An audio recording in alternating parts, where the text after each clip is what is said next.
Hello, my name's Andrew. I live in Henderson, Nevada, and tonight I will be on KSOK Uncensored Live. We'll be talking about my military service, the accident that happened on the USS Carl Vinson, I believe it is, and whatever else KSOK would like to speak about. So I hope to see you all there.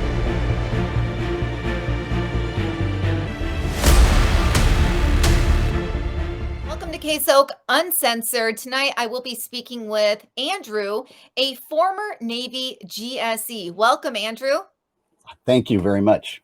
Now, I went with the easy title. Can you tell us what that full title is? Yeah, GSE stands for Gas Turbine Systems Electronic Technician. Basically, I worked on DC-10 jet engines converted for marine use and their electronic controls.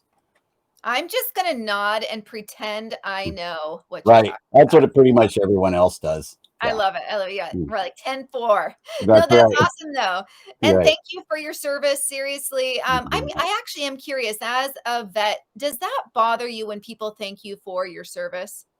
At first, it was kind of weird, but I understand the sentiment in it. So it doesn't bother me per se, but I feel it's like, well, that was my job and that's what I wanted to do. It's not awkward or anything. At first it was like, okay, just nod and smile and be nice. And then it was like a lot of people actually feel that it's deserved. And I completely understand that. So, it's not, I know some vets that may be a little weirded out by it, but I don't take anything by it. So.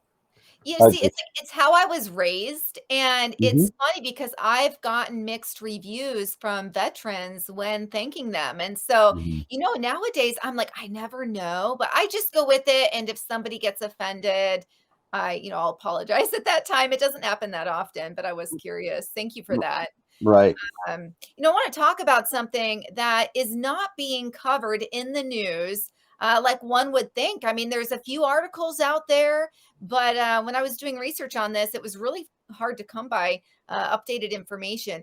And that is, and I'm gonna refer to my notes here so I can be completely accurate here. It's a U.S. Navy F-35C combat jet crashed into the South China Sea, and I believe that was on the 23rd of January. And with that, I mean, the pilot ejected. Outside of the pilot, 6 others were injured. They were trying to land on the deck of a U.S. aircraft carrier. What can you tell us about the incident? From what I've read, there's only a few articles out there, so there isn't a lot of information. Some say the landing gear wasn't down at the right time. There are other talks about a certain inoculation that had an effect on the pilot, but the Navy's denied that. So they keep it real sketchy so nobody can grab onto the subject. I saw a cell phone footage of it coming in. I couldn't see because it's still blurry. It's still a cell phone image in the middle of South China Sea. I couldn't see the landing gear, but I could hear he pushed the engines back up because it seemed like the landing wasn't going well. So, and then it hit the deck, and unfortunately people got hurt. And it happens. I mean, we went into the military, and things do like that does happen, and you were told that. So, right. But it's it's an unfortunate incident. But you're right, there isn't a lot being covered by the news. Because I think the Navy wants to, they want to keep it hush hush. They don't want to. They don't want to make a huge deal. Understandably, within reason. Something else I am curious about. It's 12,000. So the aircraft is 12,000 feet in the ocean. Is it possible to recover at that depth? So we're talking 2.5 miles roughly down.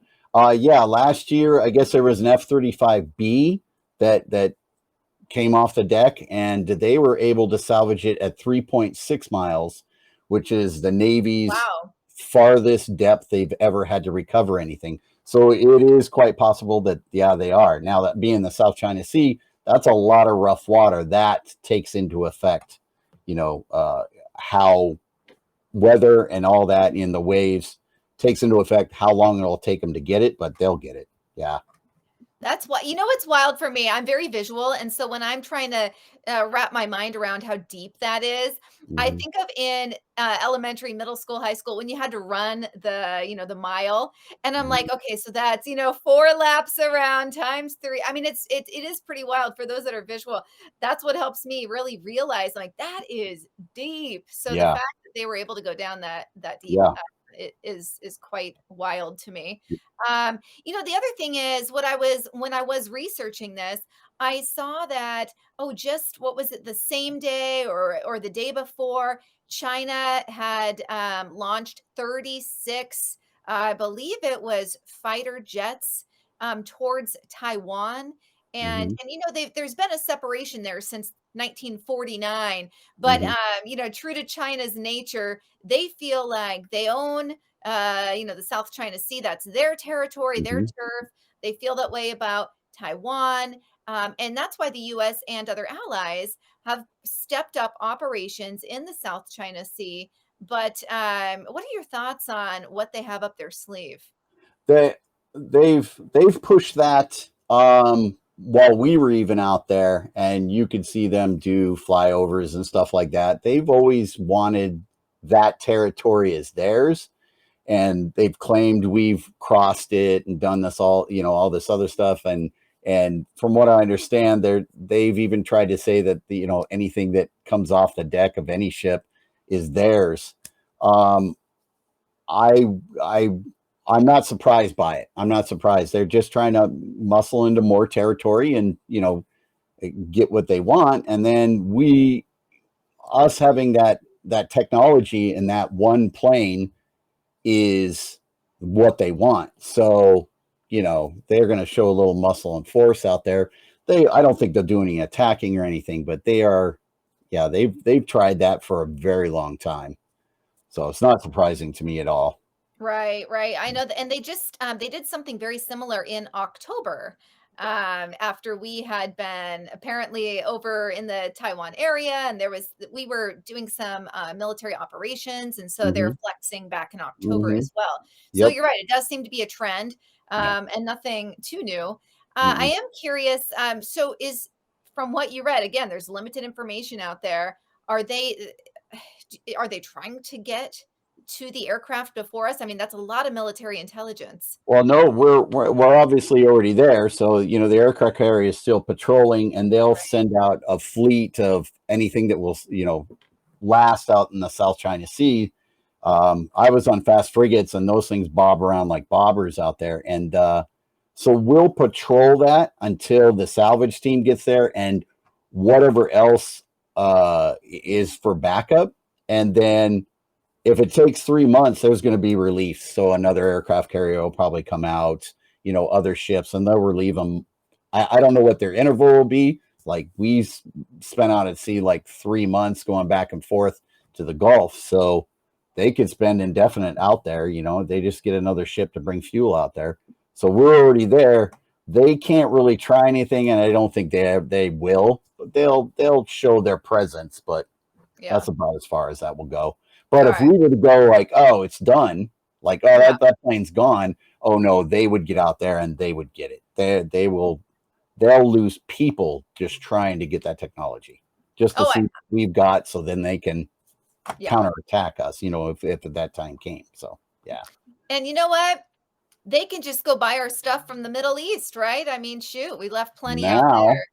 Oh, really, really, really frustrating. That's when you and I first connected on Instagram as we were talking about, where I had posted something concerning Afghanistan, and you shared with me your thoughts on that, especially hmm as someone who has served. hmm Um, what is weighing on you the most concerning that whole withdrawal? it just previous president had a plan. He had a plan to bring everything back, and he knew that you can't leave that there. There was a lot of equipment there. Now some of it is with another faction that we actually gave them, which is fine, but we needed to bring our equipment back because that's a lot of equipment, broken or not. It should not have been there because, as you can see, they're using it. The Pentagon says it does not know how much equipment could now be in the Taliban's hands. And you had a lot of people online say, oh, they don't got anybody that'll fix that and do all that. Well, I'm sorry, they do. They're very innovative, especially when they've got equipment like that.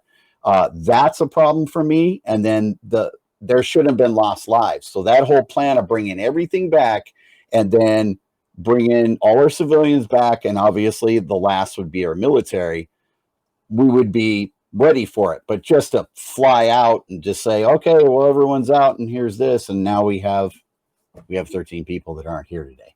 That really, that Right. kicked me pretty hard. Oh, So understandably. yeah, It's horrific, and even yeah. for civilians that really can't wrap their minds around what it's like to be over there, Mhm. uh, it was gut-wrenching. Notice we don't see any footage from over there or very No, little. no, Um, no, they don't, because they don't want people to know the truth, I guess. right. Just yeah, that really made me very angry. So Absolutely, understandably. yeah. We want to talk about something we're seeing a lot, and that's that the US Navy has gone woke. And really, when I was trying to dive into the why on this, outside of the obvious state of the nation here, I was looking at who Obama appointed during his administration.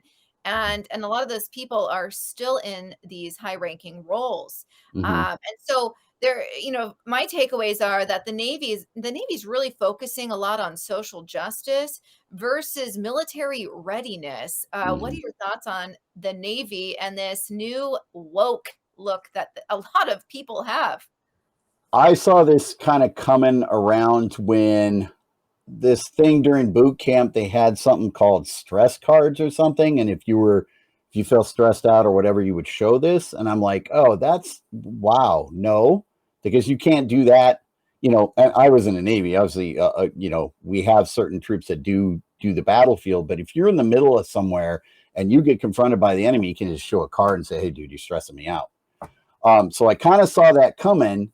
And then I talking to my people that have been in for like 20 years, they're like, I can't with these kids these days. What is going on? It's just, it's again, it's another thing that I'm really disappointed in seeing any military do. Because when I went in the military, when I was in between 85 and 93. You got hollered at. You were exposed to what you may be in the field, what's going to happen on Yeah, ship, on ground, it doesn't matter. And if you couldn't handle it, they wanted you out in boot camp. They don't want you, stress carding your way through boot camp and all this other stuff. And it just gives me I just don't like it. I don't know. I just don't understand it myself, and it's disappointing because I don't feel that I don't feel confident now that I went through this boot camp with that implemented for the guy next to me to help me out, haul me off the field, to get help for me or anything. They're just going to run or, right, oh no, I'm done. So right. They're yeah, gonna look for the nearest cry room. yeah. Uh, And that's not where we grew up. And it's kind of like we run into the veteran issue this now with the VA and everything. Veterans are having problems that they didn't report while they were in the military mm, because we were in the military. It was anything to get the job done. yeah, If you hurt your back, it doesn't matter. We got to get this done. We're not here to cry about it. We're not whatever. And it's now, even I've had issues and I've brought it up to the VA, and because I don't have that record that I reported it, wow, they can do nothing for me. So that's kind of the caveat on the other side of that problem. yeah. So it's not it's all kind of uh, it's frustrating. It's really frustrating to hear all of this, especially the Yeah. woke issue. I don't understand that at all. So, Well, the first thing that came to mind when you talk about like they want evidence that you injured yourself, right? mhm. But do they ask for evidence that that somebody? I mean, when you think about like the unemployment, the welfare, think about all of that, and you can just go on and fudge through those forms. So they're asking people who have served to prove that they injured themselves Right, of right. bodily repercussions from serving, Sure. yet very, very little checks and balances are taking place for folks who are Right. getting government handouts, who have never served our country. So it's just, damn, that just ticks Exactly. me off. Yeah. Yeah. That's the way I am too. So I have to deal with the VA and some injuries I got in the military. I didn't report them. And now complications have come up later. So they're like, oh, it isn't in your medical record anywhere. There's nothing we can do about it. You could have done it on the outside, blah, blah, blah. And it's just like, I know the date and time. I literally could tell them the date and time of what happened, blah, blah, blah. And Right. they're just like, it's not on the record. Yeah, Yet, that's like so you wrong. said, but other people can get government assistance that's never Right. done anything and just, here it is, here's some money. And I'm like, oh, that's ridiculous. So, Yeah. Well, I'm sure you've seen what General Milley, is that it, Milley? yeah, With all the memes where they have his nails done and everything. What is yes, your yes. take on him and all, and all of that? You know what? Just The funny crazy. thing is, upper echelon, when I was in, you never heard from them because it was a direction was made and all that. They never went up and spoke to, oh, here's what we're doing now for our military boys and girls. It's, you can stress card or all this and all that. We just want to make sure everyone's psychologically okay. Well, psychologically, boot camp was that way and got you ready for that. Now they can kind of just feel like he's allowing them to skate through, which comes on that later end. Now you're in, and the Yeah. next first action problem, let's say one of our ships gets dead in the water and gets boarded. I don't feel comfortable. That person next to me is going to have my back because they Right. stress hardened their way through boot camp. It's just, Right. so No, that's I there is a don't even trickle down know. effect. Yeah, yeah. So I don't even know. I honestly don't know who my general was back then. We heard from Reagan and Clinton and all that. That's it. We came commander in chief. Boom, we're doing this. Right. Have a nice day. I remember ComEd East Force commander when I was out in the Gulf. He came and toured our ship and everything. I got to talk to him, and very stern. That was military. I don't know Right. what this military is these days. Right. And I was talking to your co-producer about, I honestly don't have the confidence in our military these days. I'm dumbfounded. Every day I I think know. I'm at my neck, just shaking my head like, Seriously. What's up is down, what's down is up. I mean, we just can't we can't catch a break. People that still have common sense left. I mean, common sense is no longer common. mm-hmm, And we're beating our heads against a brick wall, and it's just like, what is happening? I mm-hmm, mean, it's wild. Something as small as Victoria's Secret. Now the models are some of them morbidly obese, right? Is that what we should be promoting, is poor health? And we've already got a poor health problem now. And now you're just making it more. right. It's the other You're thing. It's right. it's allowing bad behavior, encouraging bad behavior. And I'm not fat shaming. I'm just saying I want people to be healthy and have energy and live their Mhm, best life. And you can't do that when you have fat packed around your organs. And so mhm, it's just one of those things where for the sake of not hurting feelings, right? Like these cards you talk about in the military, the cry rooms in college. We don't want to hurt feelings. We want to create this wonderful soft space for everybody, but at the same time, we're hurting everybody by doing it. And right. it we see more and more of it every single day. Yep. Yep. And I totally agree. It's just, you don't even know where to go. That's why I rarely watch the news, and I catch segments of your stuff, and I catch Keith on 2 Cent. I catch yes, him and all that, and it's just like I don't understand. This is not the America that I grew up in. With my dad passed away in 2003. I can't even imagine his opinion he would right, have right now. He would right, be just livid, especially he's was one of the largest construction contractors in Washington State. He'd be like, I think we just need to go. I think it's time to right. move to Idaho. I think that's where he'd want to go.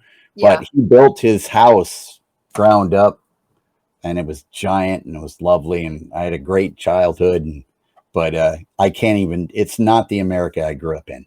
Right, right. It's just I totally I understand. don't understand the thought process behind all this, and then Right. the people screaming at people about the one lady up in what was it, Washington D.C. gets out of a van, I think it was a daycare van, and just starts screaming at people for their protest, and it was a peaceful one. It was not crazy, nothing Yeah. was burning, Yeah. and she's out there screaming at people and calling Yeah. them racist and white You know, she wouldn't have supremacists. done that to Antifa because No. she knows they probably would have beat her outside the head with a bat, Mm, unlike patriotic Americans who are mm, peacefully protesting. So I'd love to mhm, see her go down, go to Portland, go to Seattle when they were burning buildings on the street for 123 consecutive days. Go there and go yell at them. mhm, No, she mhm. wouldn't because she knows that people that are patriotic and conservative in nature generally are not going to get physical like that. Mm-mm. Because we bring the facts to wherever it needs to be done, and then we just confront the right people, Right. not screaming and hollering and burning things. We're BLM, but we're gonna burn. We're gonna burn a Black American's business. Right. How is that? Yeah. Hi, Yeah. see, Yeah. and being, I loved Portland. I've been there many times. Loved it way back in the day, especially when I Yeah. was driving around for the military and everything. And then Seattle was kind of my backyard. Absolutely beautiful cities, and I can't even imagine what they're like now. No, I've been to seriously. San Francisco. I went to San Francisco. Was it 3 years ago?